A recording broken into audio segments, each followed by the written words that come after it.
இங்க ஒரு பொண்ணு ஒரு சப்வே ட்ரெயின்ல போயிட்டு இருக்கும்போது யாரோ ஒருத்தங்க அவங்களோட ஹேண்ட்பேக்கை மறந்துட்டதை பாக்குறா. அவளும் அந்த ஹேண்ட்பேக்கை தன்னோட வீட்டுக்கு எடுத்துட்டு போறாங்க. அதை தொலைச்சவங்க கிட்டே ரிட்டர்ன் பண்றதுக்காக அவளும் முடிவு பண்ணி அதுக்குள்ள இருக்கிற ஒரு ஐடி கார்டை வச்சு அந்த பேக்கோட ஓனரை கண்டுபிடிச்சு அந்த பேக்கையும் அவங்க கிட்ட ரிட்டர்ன் பண்றா. நாளடைவுல அந்த பொண்ணுக்கும் அந்த பேக்கோட ஓனர் லேடிக்கும் ஒரு ஃப்ரெண்ட்ஷிப் உருவாகுது. ஆனா போக போக தான் தெரியுது அந்த ஓனர் லேடி ஒரு சாதாரண பொம்பளை கிடையாது, அவ ஒரு மோசமான சைக்கோன்னு. ஒரு கட்டத்துல இந்த பொண்ணு அந்த லேடி கிட்ட மாட்டிக்கிறா. அவ அந்த லேடி கிட்ட இருந்து தப்பிச்சாலா இல்லையா, படத்தோட கிளைமேக்ஸ்ல என்ன நடந்தது அப்படின்றதெல்லாம் செம்ம த்ரில்லா சொன்ன படம் தான் 2018ஆம் ஆண்டு ரிலீஸ் ஆன கிரேட்டா அப்படின்ற ஒரு படங்க. இந்த படம் ஒரு செம்மையான சைக்காலஜிக்கல் த்ரில்லர் மூவி. அதோட சேர்த்து கிளைமேக்ஸ்ல ஒரு ட்விஸ்ட கொடுத்திருப்பாங்க பாருங்க, நம்ம எதிர்பார்த்திருக்கவே மாட்டோம், அந்த மாதிரி இருக்கும். அதை நீங்க தெரிஞ்சுக்கணும்னா தவறாம வீடியோவை ஃபுல்லா பாருங்க. நீங்க என்னோட சேனலுக்கு புதுசா இருந்தா மறக்காம சேனலை சப்ஸ்கிரைப் பண்ணிட்டு என்னோட வாய்ஸ் ஓவருக்காக ஒரு லைக்கும் கொடுத்துட்டு அப்படியே இந்த வீடியோவை உங்க ஃப்ரெண்ட்ஸ் அண்ட் ஃபேமிலி கூட ஷேர் பண்ணுங்க. வெல்கம் டு வேர்ல்ட் சினிமா இன் தமிழ். நான் உங்கள் தமிழ் நண்பன். இப்போ வாங்க நம்ம வீடியோக்குள்ள போலாம். படத்தோட ஓபனிங் சீன்ல நியூயார்க் சிட்டில இருக்கிற ஒரு சப்வேவை காட்டுறாங்க.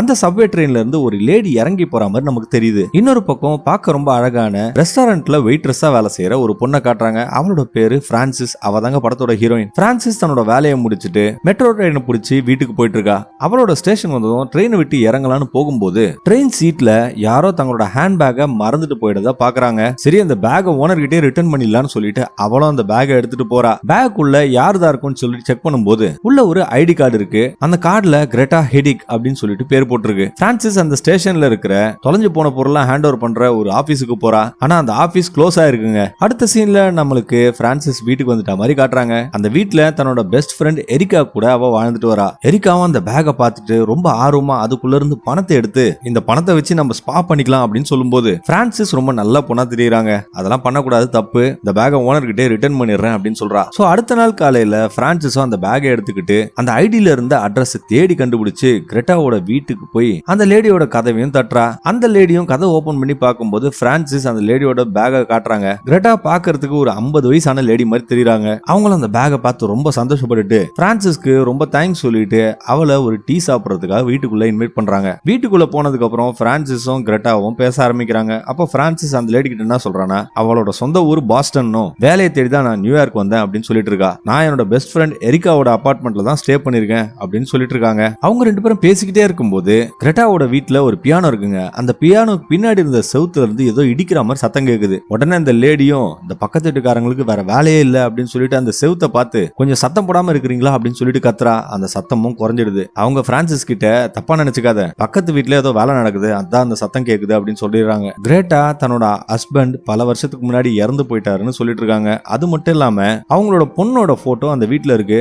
ஆனா அவங்க அவங்களோட பொண்ணை பத்தி பிரான்சிஸ் கிட்ட எதுவும் சொல்ல மாட்டாங்க. அடுத்ததா கிரெட்டா அந்த பியானோவை வாசிச்சுக்கிட்டு பிரான்சிஸ் கிட்ட நான் ஒரு நாய் வளர்த்துட்டு இருந்தேன், ஆனா அது இப்ப இல்ல, அது இறந்து போச்சு அப்படின்னு சோகமா சொல்லிட்டு இருக்காங்க. அந்த நாய் தான் என்னோட ஒரே துணை, இப்ப அதுவும் இல்லாதது, எனக்கு இந்த வீட்டுல தனிமையா இருக்கு அப்படின்னு சொல்லிட்டு இருக்காங்க. இதெல்லாம் கேட்ட பிரான்சிஸும் அந்த லேடி மேல பரிதாபப்பட்டு அவங்களுக்கு புதுசா ஒரு நாயை அடாப்ட் பண்றதுக்கு ஹெல்ப் பண்றேன் அப்படின்னு சொல்றா. கிரெட்டாவும் அதுக்கு இன்னொன்னு அதுக்கு தயாரா இல்ல அப்படின்னு சொல்லும்போது பிரான்சிஸ் தன்னோட போன் நம்பரை கொடுத்து கிரெட்டா கிட்ட இப்ப இல்லனாலும் உங்களுக்கு எப்ப ஐடியா வருதோ கண்டிப்பா இந்த நம்பருக்கு போன் பண்ணுங்க அப்படின்னு சொல்லிட்டு அங்க இருந்து கிளம்பிடுறா. அடுத்த சீன்ல பிரான்சிஸோட அபார்ட்மெண்ட் போனும் ரிங் அடிக்குது. அது யாருன்னு பார்த்தா கிரெட்டா தாங்க போன் பண்ணிருக்காங்க. அவங்க பிரான்சிஸ் கிட்ட நான் மனசை மாத்திக்கிட்டேன், இப்ப எனக்கு ஒரு நாய் வேணும் அப்படின்னு சொல்லிட்டு கேக்குறாங்க. இதுக்காக அவங்க பிரான்சிஸ வீக்கெண்ட்ல மீட் பண்ணலாமா அப்படின்னு சொல்லி கேட்கும்போது அந்த பொண்ணு ரொம்ப சந்தோஷமா சரின்னு சொல்லி ஒத்துக்கிறா. அந்த கால் பேசிட்டு இருந்த பிரான்சிஸ எரிக்கா ஒரு மாதிரி சந்தேகமா பாக்குறா. ஆனா என்னதுக்கு தான் தெரியல. இப்ப அந்த சீனை கட் பண்ணி அந்த வீக்கெண்ட காட்டுறாங்க. ரெண்டு பேரும் ஒரு டாக் பவுண்டுக்கு போயிருக்காங்க. இங்க புடிச்சிட்டு வர நாய்கள் எல்லாம்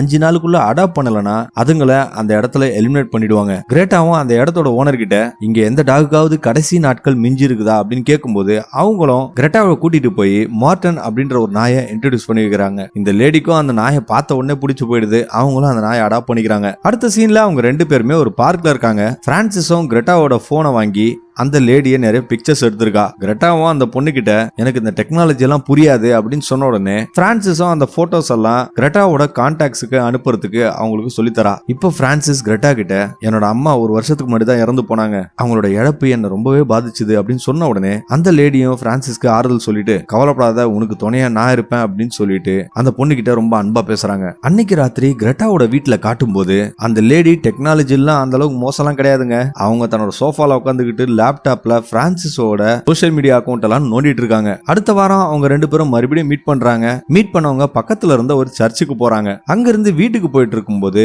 கிரெட்டா தன்னோட மகன் நிக்கோலா அப்படின்றவ கிட்ட போன் பேசிட்டு இருக்கிறத பிரான்சிஸும் பாக்குறா. அந்த கால் முடிஞ்ச உடனே பிரான்சிஸும் கிரெட்டா கிட்ட உங்க பொண்ணு எங்க இருக்காங்க அப்படின்னு சொல்லி கேட்கும்போது அவ பிரான்ஸ்ல காலேஜ் படிச்சிட்டு இருக்கா அப்படின்னு சொல்லிடுறாங்க. அதுக்கப்புறம் அவங்க 2 பேரும் கிரெட்டாவோட வீட்டுக்கு போறாங்க.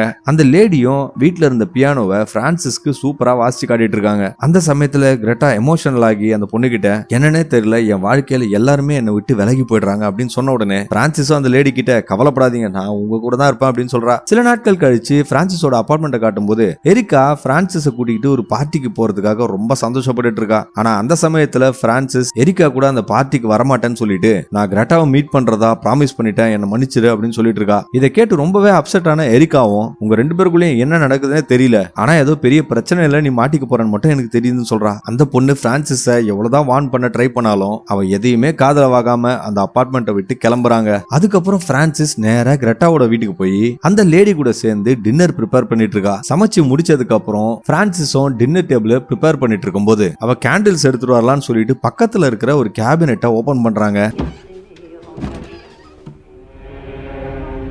அவ ஆக்சிடென்ட்ல வேற ஒரு கபோர்டு ஓபன் பண்ணிடுறா. அதுக்குள்ள அவளுக்கு ட்ரெயின்ல ஒரு ஹேண்ட்பேக் கிடைச்சது பாத்தீங்களா, அதே மாதிரி சில ஹேண்ட்பேக்ஸ் அந்த கபோர்டுக்குள்ள இருக்கிறதையும் பாக்குறா. அந்த பேக்குக்குள்ள கிரெட்டாவோட ஐடி கார்ட்ஸ் இருக்கிறதையும் பாக்குறா. இதுல இன்னும் வினோதமான விஷயம் என்னன்னா, அந்த பேக்கு மேல அதை ரிட்டர்ன் பண்ண பொண்ணுங்களோட பேரும் ஒட்டி வச்சிருக்கு. ஒரு பேக்ல சமந்தா அப்படின்னு சொல்லிட்டு பேர் ஒட்டி இருக்கு, இன்னொரு பேக்ல பிரான்சிஸோட பேரும் ஒட்டி இருக்குங்க. இதை பார்த்து ரொம்பவே அதிர்ச்சியான பிரான்சிஸும் எதுவும் தெரியாத மாதிரி மெழுகுவத்தி மட்டும் எடுத்துட்டு அந்த கபோர்டை க்ளோஸ் பண்ணிடுறா.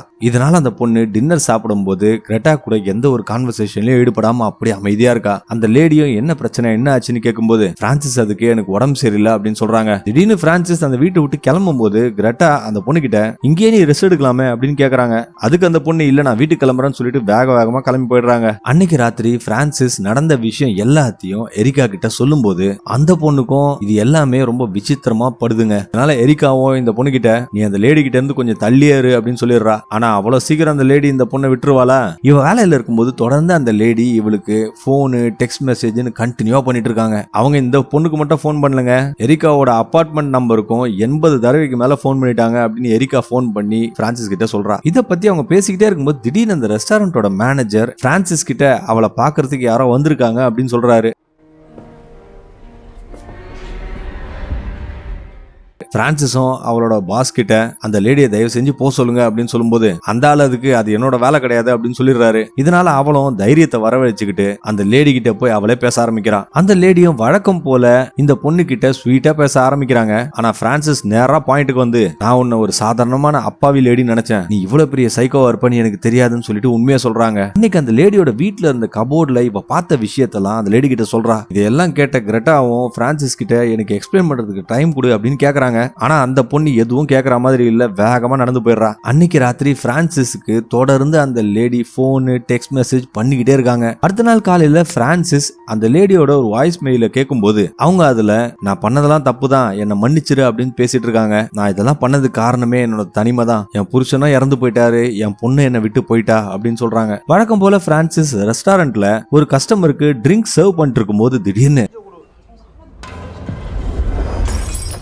கிரெட்டா அந்த ரெஸ்டாரண்ட்டுக்கு வெளியே ரோட்ல நின்னுகிட்டு இந்த பொண்ணையே வெறிக்க பார்த்துட்டு இருக்காங்க. கொடுமையிலும் கொடுமையா அந்த லேடி அங்க இருந்து போகாம நைட்டு வரையும் அங்கேயே நின்னுட்டு இருக்காங்க. இதனால பிரான்சிஸும் பயந்து போய் போலீஸுக்கு இன்ஃபார்ம் பண்றா. ஆனா அந்த போலீஸ்காரன் பிரான்சிஸ் கிட்ட அவங்க சும்மா இங்க நின்னுட்டு தானே இருக்காங்க, எந்த தப்பும் பண்ணலையே, அவங்களுக்கு அங்க நிக்கிறதுக்கான எல்லா விதமான உரிமையும் இருக்கு அப்படின்னு சொல்லிடுறாரு. அன்னைக்கு சாயங்காலம் வேலையை முடிச்சுட்டு கிளம்பும் போது பிரான்சிஸும் அந்த ரெஸ்டாரண்ட்டை சுத்தி இருந்த சிசிடிவி ஃபுட்டேஜஸ்ல அந்த லேடி எங்கேயாவது இருக்காளான்னு பாக்குறாங்க. ஆனா அந்த லேடி எங்கேயுமே இல்ல. சரி அங்க இருந்து கிளம்பி சப்வேக்கு போய் ஒரு மெட்ரோ ட்ரெயின் ஏறும்போது உள்ளவா அதிர்ச்சி ஆகிற மாதிரி அந்த லேடி கிட்ட சாரி கேட்டு உங்க கூட கொஞ்சம் பேசணும் அப்படின்னு சொல்றாங்க. ஆனா பிரான்சிஸ் அந்த லேடி கூட பேசுறதுக்கு தயாரா இல்லைங்க. அவனும் சேஃபா இருக்கிறதா நினைச்சுக்கிட்டு வீட்டுக்கு வேற ஒரு ரூட்டை பிடிச்சு போறா. இருந்தாலும் அந்த லேடி எப்படியோ இந்த பொண்ணோட அட்ரஸை கண்டுபிடிச்சு அங்கேயே வந்துடுறாங்க. அந்த லேடி பிரான்சிஸ் கிட்ட நான் தனியா இருக்கிறேன்னு சொல்றேன்ல, எனக்கு ஒரு ஃப்ரெண்டு வேணும் அப்படின்னு சொல்லிட்டு ரொம்ப ஃபோர்ஸ்ஃபுல்லா பேசுறாங்க. இதை அந்த பொண்ணு அப்படியே அதிர்ச்சியா பார்த்துட்டு இருக்கும்போது அந்த லேடி மென்னுட்டு இருந்த சூயிங் கம்ம அந்த பொண்ணோட தலையிலேயே துப்பிட்டாங்க இருந்து போறாங்க. இதெல்லாம் வேலைக்கு ஆகாதுன்னு சொல்லிட்டு பிரான்சிஸும் தன்னோட ஃப்ரெண்டு எரிக்காவை கூட்டிக்கிட்டு போலீஸ் ஸ்டேஷனுக்கு போய் கிரெட்டாவுக்கு எதிராக ஒரு கம்ப்ளைண்ட் கொடுக்குறா. ஆனாலும் அந்த போலீஸ் ஸ்டேஷன்ல அந்த பொண்ணு கிட்ட கம்ப்ளைண்ட் கொடுத்தா உடனே எங்களால அரெஸ்ட் எல்லாம் பண்ண முடியாது, விசாரணை பண்றதுக்கு பல மாசங்கள் ஆகும், அதனால இப்போதைக்கு அந்த லேடியை நீ அவாய்ட் பண்றது தான் பெஸ்ட் வழி அப்படின்னு சொல்லிடுறாங்க. அடுத்த நாள் நாள் காலையில திடீர்னு பிரான்சிஸ்க்கு அந்த நாய் மார்டனை பத்தி ஞாபகம் வருதுங்க. அது சேஃபா இருக்குதான்னு தெரிஞ்சுக்கிறதுக்காக கிரெட்டாவோட வீட்டுக்கு வெளியே வந்து இந்த பொண்ணு ஒளிஞ்சுகிட்டு இருந்து பாக்குறா. அப்போ அந்த லேடி அந்த நாயை வாக்கிங் கூட்டிட்டு போறத இந்த பொண்ணு பாக்குறாங்க. அந்த சமயத்துல அந்த பொண்ணு ஒளிஞ்சிட்டு இருந்த இடத்துல இருந்த டிராஷ் கேன்ல இருந்து ஒரு லெட்டரோட என்வலப் எடுக்கிறா. அந்த என்வலப்ல நிக்கோலாவோட பேரும் அட்ரஸும் போட்டிருக்கு. ஆனா கிரெட்டா சொன்ன மாதிரி அது பிரான்ஸ்ல இருந்தெல்லாம் வரலங்க, புருக்லின்ல இருந்தா அந்த லெட்டர் போஸ்ட் ஆயிருக்கு. பிரான்சிஸும் டைம் வேஸ்ட் பண்ணாம உடனே அந்த லெட்டர்ல இருந்து நிக்கோலாவோட போன் நம்பருக்கு வாய்ஸ் மெயில் அனுப்பி உங்க கூட நான் முக்கியமான விஷயம் டிஸ்கஸ் பண்ணோம் அப்படின்னு சொல்லிடுறா. அன்னைக்கு ராத்திரி அவ அபார்ட்மெண்ட்டுக்கு வரும்போது எரிக்கா ஒரு பார்ட்டி போயிடுறாங்க. அந்த சமயத்துல அவ அந்த அபார்ட்மெண்ட்ல தனியா இருக்கிறத நினைச்சு பயந்துட்டு இருக்கா. நல்ல வேலையா அவங்க அப்பா இந்த பொண்ணுக்கு போன் பண்றாரு. அவளுக்கும் அவளோட அப்பாவுக்கும் ஒரு நல்ல ரிலேஷன்ஷிப் இல்லாத மாதிரி தான் நமக்கு தெரியுது. அவங்க அப்பா வேலைன்னு சுத்துறதுனால இந்த பொண்ணை கண்டுக்காம இருந்திருக்காரு. இதனாலதான் அவ தன்னோட லைஃப பாத்துக்கிறதுக்காக அவங்க அப்பாவை விட்டுட்டு இங்க வந்திருக்கா. ஆனாலும் அவங்க அப்பாவுக்கு இந்த பொண்ணு மேல ரொம்ப அன்பு இருக்குங்க. இவளுக்காக அவருக்கு என்ன வேணா செய்வேன் அப்படின்னு சொல்லிட்டு இருக்காரு. அவன் அந்த போனை பேசிட்டே இருக்கும்போது அவளோட செல்போனுக்கு அந்த லேடி கிட்ட இருந்து ஒரு மெசேஜ் வருது. அந்த மெசேஜ் ஓபன் பண்ணா ஒரு போட்டோ அந்த லேடி அனுப்பிச்சிருக்காங்க. அதை பார்த்து இவ ஷாக் ஆயிடுறா. எரிக்காவை பார்ட்டில இருந்து அந்த லேடி போட்டோ எடுத்து அனுப்பிச்சிருக்காங்க. உடனே பிரான்சிஸ் எரிக்காவுக்கு போன் பண்ணி விஷயத்த சொல்லி அவளை வார்ன் பண்றா. என்னதான் எரிக்காவால அந்த லேடியை அந்த பார்ட்டில பார்க்க முடியலனாலும் தான் ஃப்ரெண்டு சொன்ன பேச்ச கேட்டு அவளும் அந்த பார்ட்டியை விட்டு கிளம்புறா. அவ அந்த பார்ட்டில இருந்து பேக் டோர் வழியா போய் ஆள் இல்லாத ஒரு தெருக்குள்ள நடந்து போயிட்டு இருக்கா. ஆனா எப்படியோ அந்த லேடி இவளை தொடர்ந்து போட்டோ எடுத்து பிரான்சிஸ்க்கு அனுப்பிச்சிட்டே இருக்காங்க. இந்த போட்டோஸ் எல்லாம் பார்க்க அவளுக்கு பயம் அதிகமாயிட்டே இருக்கு. ஒரு வழியா அந்த பொண்ணு ஒரு பப்ளிக் பஸ்ல ஏறிடுறா. ஆனாலும் அந்த லேடி அந்த பஸ்ல உட்காந்துக்கிட்டே அந்த பொண்ணை போட்டோ எடுத்து அனுப்புறாங்க. கடைசியா எரிக்கா அந்த லேடியை பார்த்துட்டு அந்த பஸ்ஸை விட்டு இறங்கி வேகமா நடந்து போயிடுறா. ஆனாலும் அந்த லேடி விடுற மாதிரி தெரியலங்க. தொடர்ந்து அந்த பொண்ணை ஃபாலோ பண்ணிட்டே போறாங்க. இந்த இன்டென்ஸான சிச்சுவேஷன் ஒரு முடிவுக்கு வருது. எப்போனா பிரான்சிஸ் ஒரு டாக்ஸில வந்து எரிக்காவை பிக்கப் பண்ணிட்டு போகும்போது அடுத்த நாள் பிரான்சிஸ் ரொம்ப நாளா வெயிட் பண்ணிட்டு இருந்த காலம் வருது. வேற யாரும் இல்லைங்க, அந்த லேடியோட பொண்ணு நிக்கோலா கிட்ட இருந்தா வருது. அந்த பொண்ணை இவளை சந்திக்கிறதுக்காக ஒரு கஃபேல வெயிட் பண்றா. இவள அந்த பொண்ணை போய் சந்திக்கும் போதுதான் அவளோட பேரு நிக்கோலா இல்ல அலெக்சிஸ் அப்படின்னு தெரிய வருது. அப்ப அலெக்சிஸ் ஒரு ஷாக்கிங்கான விஷயத்த சொல்றா. நிக்கோலா தன்னோட அம்மாவோட சடிஸ்டிக் பிஹேவியரால சில வருஷங்களுக்கு முன்னாடி தன்னோட உயிரை எடுத்துட்டு இருந்துக்கா. அது மட்டும் இல்லாம அந்த பொண்ணு பிரான்ஸ் எல்லாம் படிக்கலங்க. அந்த பொண்ணு போதைக்கு அடிமையா இருந்தப்ப அலெக்சிஸ் தான் அந்த பொண்ணுக்கு ட்ரீட்மெண்ட் கொடுத்திருக்கா. அது மட்டும் இல்லாம அவங்க இன்னொரு ஷாக்கிங்கான விஷயத்தையும் சொல்றாங்க. அந்த லேடி அடிக்கடி அந்த பொண்ணை ஒரு பாக்ஸ்ல போட்டு அடைச்சிருவாங்களாம். அந்த அளவுக்கு அந்த லேடி ஒரு சைக்கோங்க. அன்னைக்கு சாயங்காலம் பிரான்சிஸ் வேலையில இருக்கும்போது அவங்க அப்பா அந்த பொண்ணுக்கு போன் பண்ணி நடக்கிற எல்லா விஷயத்தையும் பத்தி எரிக்கா எனக்கு போன் பண்ணி சொன்னா, நீ கொஞ்சம் கேர்ஃபுல்லா இருந்துக்க அப்படின்னு சொல்லிட்டு வார்ன் பண்றாரு. ஆனா திடீர்னு கிரெட்டா அந்த ரெஸ்டாரண்ட்டுக்கு வந்திருக்காங்க. அவங்க ஒரு டேபிள புக் பண்ணிருக்காங்க. பிரான்சிஸும் தன்னோட பாஸ் கிட்ட அந்த லேடியை அந்த ஹோட்டலை விட்டு அனுப்புங்க அப்படின்னு சொல்றா. ஆனா ஒரு ஹோட்டலோட முதலாளி ஒரு கஸ்டமர் அந்த மாதிரிலாம் பண்ணுவாரா? வேற வழி இல்லாம பிரான்சிஸும் அந்த லேடி ஆர்டர் பண்ண ட்ரிங்க் எடுத்துட்டு போய் அவங்களுக்கு சர்வ் பண்றா. அப்போ அந்த லேடி பிரான்சிஸ் கிட்ட நான் உங்ககிட்ட தனியா பேசணும் அவ்வளவுதான் அப்படின்னு சொல்லிட்டு கேட்டுட்டு இருக்காங்க. ஆனா பிரான்சிஸ் அதுக்கு மறுத்துடவே அந்த லேடி கொஞ்சம் அக்ரெசிவா பிஹேவ் பண்றாங்க. அவங்க அந்த ரெஸ்டாரண்ட்ல அந்த பொண்ணை பார்த்து கூச்சல் போட்டுட்டு இருக்கும்போது அங்க இருந்தவங்க அவங்கள பிடிச்சு போலீஸ்ல ஹேண்ட் ஓவர் பண்ணிடுறாங்க. இப்பதான் அந்த இன்டென்ஸான விஷயமே முடியுது. இருந்தாலும் அடுத்த நாள் காலையிலேயே அந்த லேடியை ரிலீஸ் பண்ணிடுறாங்க. ஏன்னா அவங்களுக்கு எதிராக எந்த சீரியஸான சார்ஜஸும் கிடையாதுல்ல. எரிக்கா பிரான்சிஸ்க்கு ஒரு ஐடியா சொல்ல ஆரம்பிக்கிறாங்க. அந்த லேடியை நீ உடனடியெல்லாம் விட்டு போக முடியாது, ஸ்லோவா தான் அவங்களை விட்டு போக முடியும். அதனால நீ அந்த லேடி கிட்ட மன்னிப்பு கேட்டு தப்பெல்லாம் என் மேலதான் இருக்கு, எனக்கு சில பர்சனல் பிரச்சனைகளா இருக்கு, அதனால தான் கொஞ்சம் அப்செட்டா இருந்தேன், அதுல இருந்து வெளியே வரதுக்காக நான் ஒரு ஹாலிடே போலான்னு இருக்கேன் அப்படின்னு சொல்லிடு. நம்ம 2 பேரும் மெக்சிகோ போயிடலாம். நம்ம வரதுக்குள்ள எப்படியோ அந்த லேடி புதுசா ஒரு பொண்ணை பிடிச்சிருவா அப்படின்னு ஐடியா கொடுக்குறா. இவளும் எரிக்காவோட ஐடியாவை கேட்டுட்டு அவங்க ஏற்கனவே மீட் பண்ண அந்த சர்ச்சில் மறுபடியும் கிரெட்டாவை மீட் பண்ணி பிரான்சிஸ் அதே மாதிரி பேசுறா. நான் அந்த மாதிரி நடந்துகிட்டதுக்கு என்ன மன்னிச்சிருங்க, எங்க அம்மா இறந்து போன டிப்ரெஷன்ல தான் நான் இருக்கேன், அதனால தான் நான் இந்த மாதிரிலாம் பண்ணிட்டு இருக்கேன் அப்படின்னு சொல்றா. என்னோட மைண்டை கிளியர் பண்றதுக்காக நான் கொஞ்ச நாள் வெளியூர் போலான்னு இருக்கேன்னு சொல்றாங்க. அந்த லேடியும் அந்த பொண்ணோட சிச்சுவேஷனை புரிஞ்சுக்கிட்டு அவ கிளம்புறதுக்கு முன்னாடி அவளை கட்டி பிடிச்சி வழி அனுப்பிச்சு வைக்கிறாங்க. அடுத்த சீன்ல அந்த லேடி ஒரு பால் டம்ளர்ல ஏதோ கெமிக்கல் மிக்ஸ் பண்ற மாதிரி நம்மளுக்கு காட்டுறாங்க. அதை எடுத்துட்டு போய் அந்த நாய் மார்டனுக்கும் அவங்க ஃபீட் பண்றாங்க. அதுவும் அந்த பாலை குடிச்சிடுது. இன்னொரு பக்கம் பிரான்சிஸும் சைக்கிள்ல தன்னோட அபார்ட்மெண்ட்டுக்கு வந்து என்ன நடக்குதுன்னே தெரியாம அவ பாட்டுக்கு ஒரு காஃபியை போட்டு குடிக்கிறாங்க. குடிச்ச கொஞ்ச நேரத்திலேயே அவளுக்கு மயக்கம் வருது, அப்படியே கீழே விழுந்துடுறா. அவளுக்கு இப்ப எல்லாமே மங்கலா தெரியுது. அப்போ அவளை நோக்கி கிரெட்டா வர்றத அவ பாக்குறா. இந்த மோசமான சைக்கோ லேடி அந்த பொண்ணுக்கு உடம்பு சரியில்லாத மாதிரி செட்டப் பண்ணி அந்த அபார்ட்மெண்ட்ல இருந்து கூட்டிக்கிட்டு ஒரு டாக்ஸில போட்டு தன்னோட வீட்டுக்கு கடத்திட்டு போறா. இப்ப அந்த லேடியோட வீட்டை வந்து அடைஞ்சதுக்கு அப்புறம் பிரான்சிஸ் அந்த வீட்டுக்குள்ள அந்த நாய் மயங்கி கிடக்கிறத பாக்குறா. அப்ப அந்த சைக்கோ லேடி அந்த பியானோக்கு பின்னாடி இருந்த ஒரு சீக்ரெட் டோரை ஓபன் பண்ணி இந்த பொண்ணு பிரான்சிஸ அதுக்குள்ள இழுத்துட்டு போறா. அந்த லேடி பிரான்சிஸோட போனை அந்த பொண்ணோட பிங்கர் பிரிண்ட்டை வச்சு அன்லாக் பண்ணிட்டு அவளை எடுத்து ஒரு பொட்டிக்குள்ள போட்டு லாக் பண்ணிடுறா. அப்ப திடீர்னு பிரான்சிஸ் கண்ணு முழிச்சு பார்த்தா எல்லாமே ஒரு கெட்ட கனவு மாதிரி மாதிரி இருக்குங்க. அவ அபார்ட்மெண்ட்ல எரிக்காவை பார்த்ததுக்கு அப்புறம் தான் அவளுக்கு உயிரே வருது. அது மட்டும் இல்லாம அவளை பாக்குறதுக்காக அவங்க அப்பா அந்த அபார்ட்மெண்ட் கீழே வந்திருக்காரு. பிரான்சிஸும் அவங்க அப்பா கூட போறதுக்காக பொட்டி படிகள்லாம் கட்டிக்கிட்டு இங்க இருந்து தப்பிச்சா போதும் அப்படின்னு நினைச்சு போயிட்டு இருக்கா. ஆனா இங்க தாங்க ட்விஸ்டே இருக்கு. அவ அந்த அபார்ட்மெண்டோட லிப்டுக்குள்ள போகும்போது திடீர்னு அந்த லிப்ட் மால் ஃபங்க்ஷன் ஆகுதுங்க. துரதிருஷ்டவசமா பிரான்சிஸ் கண்ணை முழிச்சு பார்க்கும்போது அவ இன்னும் அந்த பொட்டிக்குள்ளதான் இருக்கா. இவ்வளவு நேரம் இதை தாங்க அவ கனவு கண்டு இருக்கா. அவளை அந்த லேடி உண்மையாவே கிட்னாப் பண்ணிட்டாங்க. இப்போ அந்த சைக்கோ லேடி அந்த பொட்டியை ஓபன் பண்ணிட்டு அவளை அந்த ரூமுக்குள்ளே லாக் பண்ணிட்டு போயிடுறாங்க. அந்த ரூமுக்கு வெளியே அந்த லேடி பியானோ வாசிக்கிற சத்தம் இவளுக்கு நல்லா கேக்குதுங்க. அந்த ரூமுக்குள்ள சமந்தாவோட ஐடியா பார்த்த பிரான்சிஸ்க்கு ஒரு விஷயம் புரியுதுங்க. இவளுக்கு முன்னாடி அந்த லேடி சமந்தாவை தான் இந்த ரூம்ல லாக் பண்ணி வச்சிருக்கான்றது. இதனால அவளுக்கு இங்க இருந்து தப்பி போன்ற நம்பிக்கையே போகுது. இப்போ அந்த சைக்கோ லேடி அந்த பொண்ணோட போனை வச்சு அந்த பொண்ணோட அப்பாக்கும் எரிக்காக்கும் தனித்தனியா மெசேஜ் அனுப்புறா. முதல்ல அவங்க அப்பாவுக்கு இவளும் இவளோட ஃப்ரெண்ட் எரிக்காவும் ஒன்னா இருக்கிற மாதிரி ஒரு பிக்சர் அனுப்பிடுறா. அதுக்கப்புறம் எரிக்காக்கு இவளும் இவளோட அப்பாவும் ஒன்னா இருக்கிற மாதிரி ஒரு மெசேஜ் அனுப்பிச்சிடுறா. இதனால அவங்க ரெண்டு பேருமே என்ன நினைப்பாங்கன்னா பிரான்சிஸ் சேஃபா தான் இருக்கிறா அப்படின்னு நினைச்சுப்பாங்க. சில வாரங்களும் போயிடுது. திடீர்னு பிரான்சிஸோட அப்பா அந்த பொண்ணு கிட்ட இருந்து கால் வராதனால அவளை பாக்குறதுக்காக அந்த அபார்ட்மெண்ட்டுக்கே வந்துடுறாரு. ஆனா அவர் எரிக்காவை மீட் பண்ணும் போதுதான் அவங்க ரெண்டு பேருக்குமே தெரிய வருது பிரான்சிஸ் காணாம போயிட்டான்றது. பதட்டமான அந்த பொண்ணோட அப்பாவும் உடனே ஒரு பிரைவேட் டிடெக்டிவ ஹையர் பண்றாரு. அந்த ஆளோட பேரு பிரையன். அந்த டிடெக்டிவோட இன்வெஸ்டிகேஷன்ல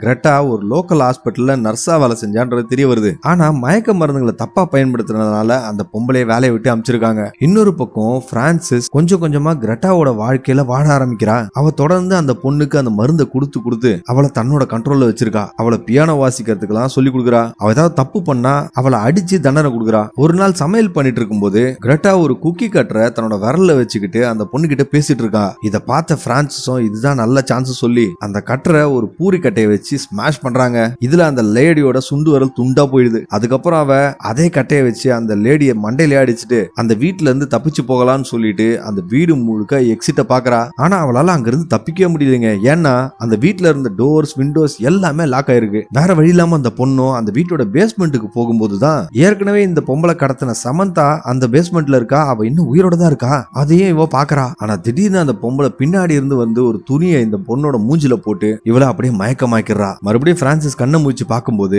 அவளோட கை கால் எல்லாத்தையும் அந்த லேடி ஒரு பெட்ல கட்டி போட்டுறாங்க. அடுத்த சீன்ல அந்த டிடெக்டிவ் பிரையன் கிரெட்டாவோட வீட்டுக்கு வெளியே வந்து பாக்குறான். ஆனா அந்த ஆளு கொஞ்சம் கூட டைம் வேஸ்ட் பண்ணாம நேரடியா கிரெட்டா கிட்ட பிரான்சிஸ பத்தி கேட்கும்போது அந்த லேடி அதுக்கு நான் அந்த பொண்ணை பார்த்து ரொம்ப நாள் ஆகுது அப்படின்னு சொல்றாங்க. வழக்கம் போல செய்யற மாதிரியே அந்த ஆளை அந்த பொம்பளை அந்த வீட்டுக்குள்ள ஒரு டீ குடிக்கிறதுக்காக கூட்டிட்டு போறா. பிரான்சிஸ்க்கு அவளோட ரூமுக்கு வெளியே இவங்க ரெண்டு பேரும் பேசுறது கேக்குதுங்க. அதனால அவ தன்னோட மொத்த சக்தியையும் யூஸ் பண்ணி அந்த செவுத்தை இடிச்சு இடிச்சு சத்தம் போடுறா. அந்த சத்தமும் அந்த லிவிங் ரூம்ல லைட்டா கேக்குதுங்க. அதை மறைக்கிற மாதிரி அந்த லேடி மியூசிக்க சவுண்டா வச்சுட்டு அது வேற எதுவும் இல்ல, என்னோட நாய் தான் அதுக்கு பசிக்குது போல இருக்கு அப்படின்னு சொல்றா. இதனால அந்த லேடி அந்த நாய்க்கு சாப்பாடு வைக்கிற மாதிரி ஒரு பவுல் எடுத்துட்டு போறாங்க. இப்ப அந்த லேடி போனதுக்கு அப்புறம் பிரைன் ஒரு விஷயத்தை நோட் பண்றாரு. அந்த பியானோ லைட்டா மூவ் ஆகுதுங்க.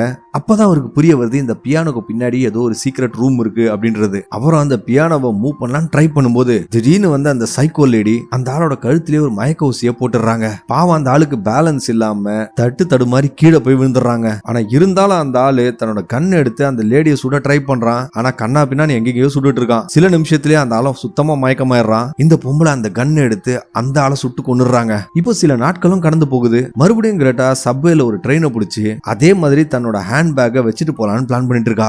படத்தோட முன்னாடி சீன்ல பார்த்தா மாதிரியே ஒரு அப்பாவி பொண்ணு அந்த ஹேண்ட் பேக்கை எடுத்துட்டு போற மாதிரி காட்டுறாங்க. பிரான்சிஸ் செஞ்ச தப்பு மாதிரியே அந்த பொண்ணும் அதை பர்சனலா ரிட்டர்ன் பண்றதுக்காக கிரெட்டாவோட வீட்டுக்கு போறா. இந்த பொம்பளையும் அவ எப்பவும் செய்யற போலவே அந்த பொண்ணை வீட்டுக்கு வர வச்சு பழக்கம் போல அவளோட வேலையை காட்ட ஆரம்பிக்கிறாங்க. பிரான்சிஸ்க்கு இப்போ இந்த பொண்ணோட குரல் கேட்ட உடனே அவ அந்த செவுத்தை போட்டு இடிக்க ஆரம்பிக்கிறா. இந்த சத்தத்தை கேட்ட கிரெட்டாவும் அந்த பொண்ணு கிட்ட அது ஒண்ணு இல்ல, என்னோட நெய்பர்ஸ் தான், அங்க ஏதோ வேலை நடந்துட்டு இருக்கு, அதான் அந்த சத்தம் வருதுன்னு சொல்லி படத்தோட ஆரம்பத்துல பிரான்சிஸ் கிட்ட சொன்னா பாத்தீங்களா, அதே கதையை சொல்றா. ஆனா இப்பதாங்க ஒரு செம்ம ட்விஸ்ட் கொடுக்க போறாங்க. கிரெட்டாவும் அந்த சேர்ல உட்காந்து தன்னோட டீயை குடிக்கிறா. குடிச்ச உடனே அவளுக்கு மயக்க வர ஆரம்பிக்குதுங்க. அப்போதான் அந்த ட்விஸ்டர் ரிவீல் பண்றாங்க. The hours and hours I searched the goddamn subway for that bag. அந்த அப்பாவி பொண்ணு வேற யாரும் இல்லைங்க, பிரான்சிஸோட ஃப்ரெண்டு எரிக்கா தான். அவ தன்னோட ஃப்ரெண்டை கண்டுபிடிக்கிறதுக்காகவே இதை செஞ்சிருக்கா. அது மட்டும் இல்லாம அவ தான் அந்த டீல மயக்க மருந்த கலந்திருக்கா. இப்ப எரிக்காக்கு அந்த பியானோக்கு பின்னாடி சத்தம் கேட்கறதுனால உடனே அவளும் அந்த சீக்ரெட் டோரை கண்டுபிடிச்சு ஓபன் பண்றாங்க. அவ கொஞ்சம் கூட டைம் வேஸ்ட் பண்ணாம உடனடியா பிரான்சிஸோட கட்டெல்லாம் அவுத்து அவளை வெளியே கூட்டிட்டு வரா. ஆனா அவங்க ரெண்டு பேரும் வெளியே வரும்போது கிரெட்டா மறுபடியும் அந்த பியானோவை பிளே பண்ற சத்தம் அவங்களுக்கு கேக்குதுங்க. அவ மயக்கத்துல இருந்து எழுந்துட்டான்னு புரிஞ்சுக்கிட்ட எரிக்காவும் ஒரு பொருளை எடுத்துட்டு வந்து அவளை அட்டாக் பண்ணலாம்னு நினைக்கும் போது அவ அந்த பியானோ பக்கத்துல இல்லீங்க. பிரான்சிஸும் அந்த டோர்ல இருந்து எட்டி பார்க்கும்போது அந்த லேடி பின்னாடி இருந்து பிரான்சிஸோட கழுத்தை பிடிச்சிடறா. ஆனா அந்த லேடி இன்னும் அந்த மருந்தோட எஃபெக்ட்ல இருந்து வெளியே வரலீங்க. அதனால மறுபடியும் மயக்கம் வந்து கீழே விழுந்துடுறா. கடைசியில அவங்க அந்த லேடிய அதே பொட்டிக்குள்ள போட்டு அதோட தாப்பால மூடி லாக் பண்ற மாதிரி ஒரு சின்ன ஐஃபில் டவர் பொம்மையை அதை லாக் பண்ணிடுறாங்க. ஆனா அவங்க போலீஸ்க்கு கால் பண்றதுக்காக அந்த இடத்தை விட்டு போகும்போது கிரெட்டாக்கு மறுபடியும் சுயநினைவு வந்துடுதுங்க. அந்த லேடி அந்த பொட்டியை இடிக்கும் போது அந்த ஐஃபில் டவர் பொம்மை லைட்டா நகருது. அதை காட்டிக்கிட்டே படத்தையும் முடிக்கிறாங்க. ஓகே ஃப்ரெண்ட்ஸ், வீடியோ முடிஞ்சு போச்சு. இந்த வீடியோ பத்தி நீங்க என்ன நினைச்சீங்கன்றத கமெண்ட் செக்ஷன்ல மறக்காம சொல்லிடுங்க. என்னோட வாய்ஸ் ஓவர் பிடிச்சிருந்தா கண்டிப்பா இந்த வீடியோக்கு ஒரு லைக் கொடுத்துட்டு என்னோட சேனலையும் சப்ஸ்கிரைப் பண்ணி வச்சுக்கோங்க. இதே போல ஒரு டிஃபரெண்டான படத்தோட உங்களுக்கு கூடிய சந்திக்கிறேன். அதுவரை உங்களிடம் விடைபெறுவது உங்களுக்காக மட்டும் வித்தியாசமான படங்களை கொண்டு வர நான் உங்கள் தமிழ் நண்பன். வீடியோ பார்த்ததற்கு மிக்க நன்றி.